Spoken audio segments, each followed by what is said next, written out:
الملك محمد السادس سيذبح أضحية العيد بدلا عن شعبه لسبب واحد، أنه الوحيد الذي يجوز له أكل اللحم، أما بقية الشعب المغربي فكله نباتي. ما هذه الفضيحة بالله عليكم؟ تنظيم كأس إفريقيا حلال وتخصيص له ميزانية خاصة، ونحر أضاحي العيد ممنوع ومحرم على الشعب المغربي بسبب الأزمات وندرة رؤوس المواشي. هل انتهت رؤوس المواشي في المغرب لأن أبو رغال قام بشوائها كلها في حفلات التطبيع الماجنة؟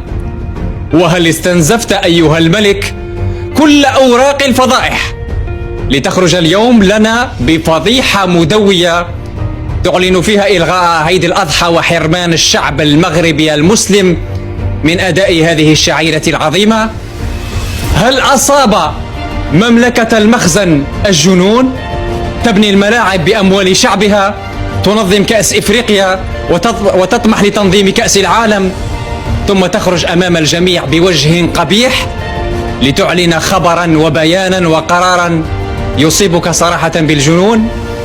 لا تستغربوا إن خرج لكم غدا أمام الجموع وقال لكم أن صوم رمضان ممنوع، لأن المجنون لا يقاس عليه. هل وصلت الوقاحة والاستخفاف بعقول الشعب المغربي لهذه الدرجة؟